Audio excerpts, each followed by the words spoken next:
Hoy estaremos hablando acerca de la salud sexual y los riesgos que representan las enfermedades de transmisión de este tipo. Para esto tenemos una experta en la materia, Claudia Velázquez Aguas. Ella es directora del programa Salud Sexual y Reproductiva del Departamento Distrital de Salud de Cartagena, DADIS, a quien damos la bienvenida a esta hora. Claudia, usted que es experta en esta materia, explíquenos qué podemos entender nosotros por lo que es salud sexual. Pues como su nombre lo indica, es todo lo relacionado con nuestra sexualidad. Sexual y reproductiva es relacionado con nuestra sexualidad y nuestra reproducción. La sexualidad efectivamente tiene que ver con la expresión del sexo con el que nacemos y todo lo que implica esa expresión de la sexualidad en el transcurso de toda la vida. Socialmente a veces esto funciona como un tabú dentro de la sociedad o dentro de la familia también. Pero ¿cómo podría promoverse una educación sana dentro del núcleo familiar y social? Pues esto se logra hablando precisamente de sexualidad en la familia, hablando de esto. Nosotros somos seres sexuados desde el mismo momento en que nos formamos, desde el mismo momento de la fecundación, en el que dos cromosomas XX o XY se unen y conforman a un nuevo ser humano.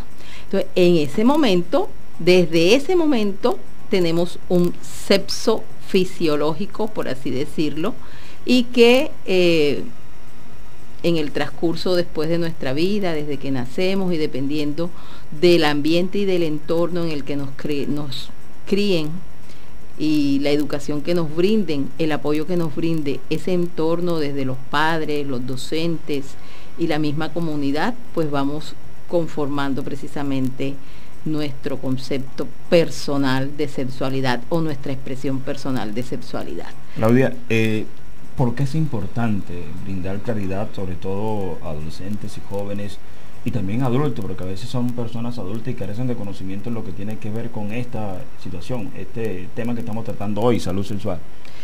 Pues siempre hablamos del concepto de salud, es el completo bienestar físico, mental y social. Entonces, dentro de ese bienestar está también la salud sexual y reproductiva, es decir, que deberíamos tener un completo bienestar sexual y reproductivo para poder decir que tenemos salud.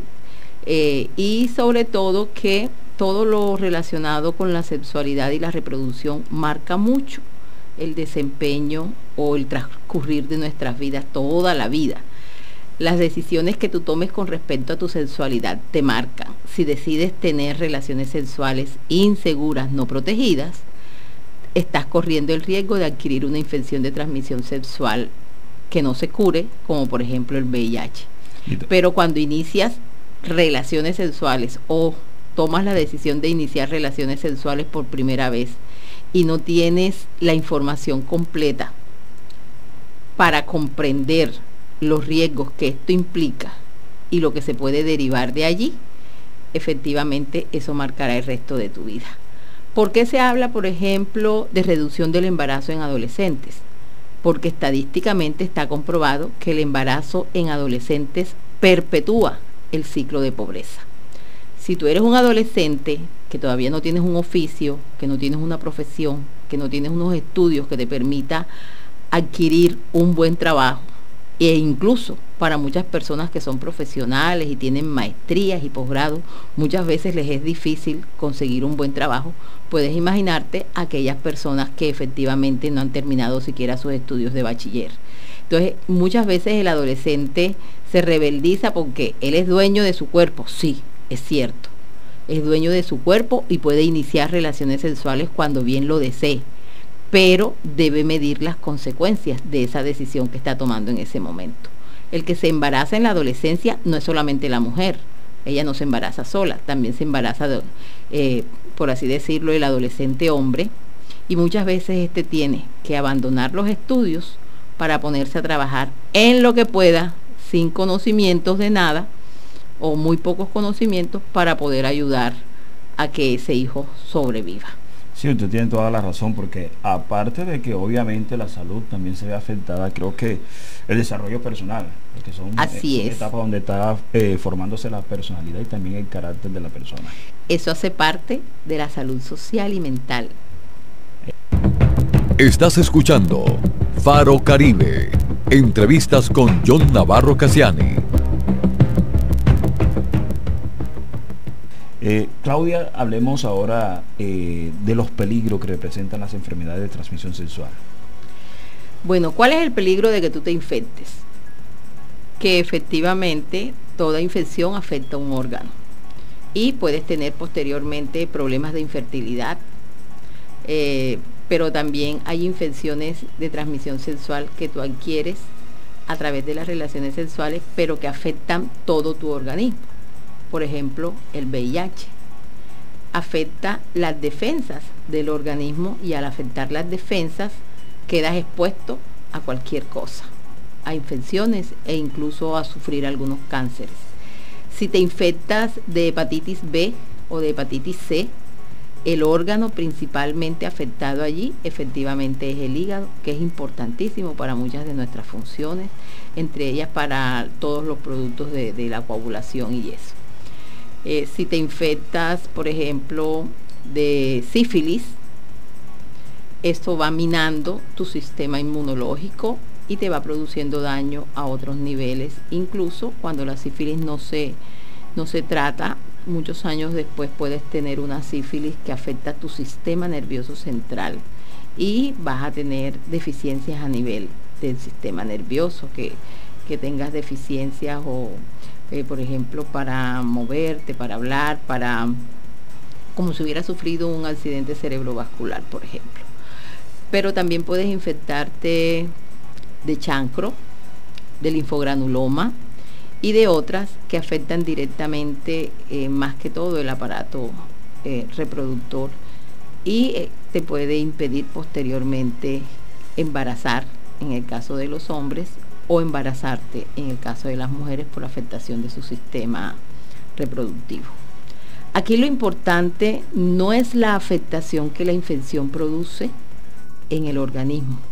Aquí lo importante es saber que se pueden evitar todas esas consecuencias que se pueden obtener al adquirir una infección de transmisión sexual.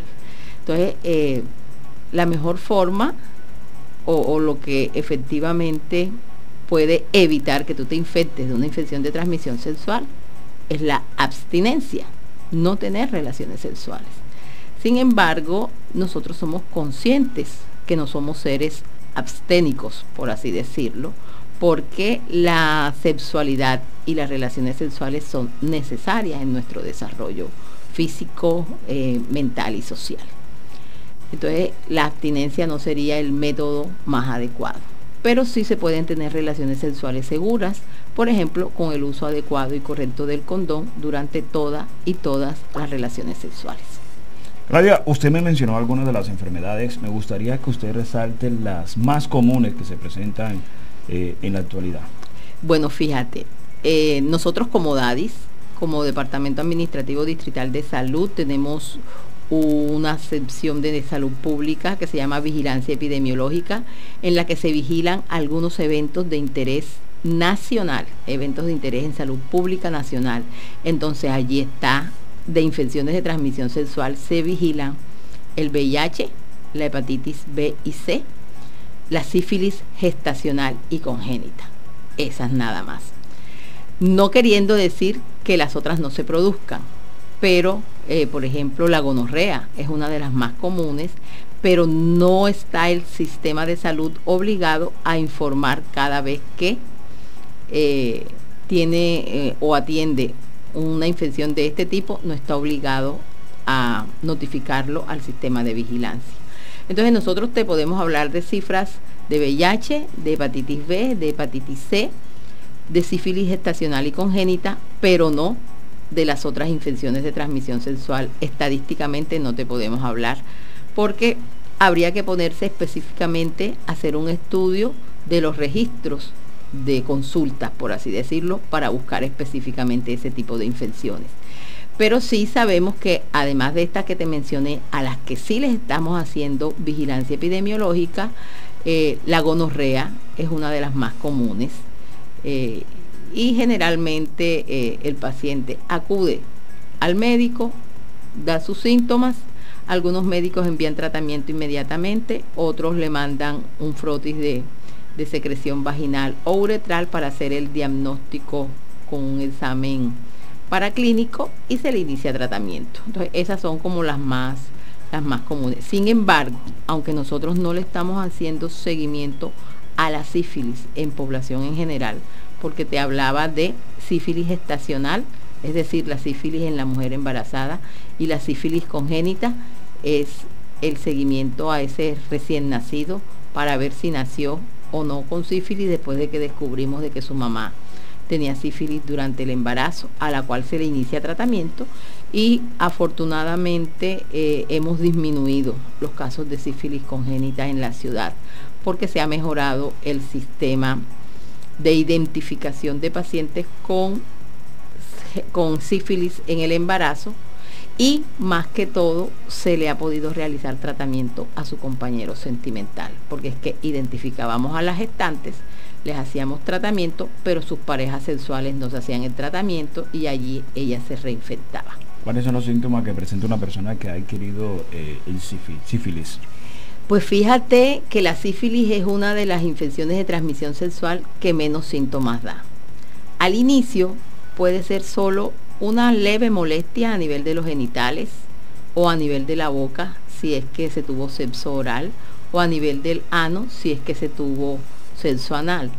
El síntoma primordial es una úlcera, una peladura redondita, que no duele, que no molesta, pero te infectaste de sífilis y tu organismo empieza a defenderse, y efectivamente en esa pelea del organismo contra la bacteria que produce la sífilis, se produce entonces esa pequeña úlcera, que como no es dolorosa y como uno generalmente o la mayoría de la gente no se está revisando los genitales todo el tiempo, o si es en la boca cree que es por otra cosa, en el ano efectivamente es más difícil de ubicar porque no tenemos como nosotros mismos vernos el ano, entonces pasa desapercibido. Puede dar una pequeña molestia en esos primeros días, una pequeña molestia de malestar general y eso, pero el síntoma principal es esa úlcera redondeada de más o menos de 1 centímetro de ancho, que no duele ni tampoco produce nada, porque de pronto cuando tenemos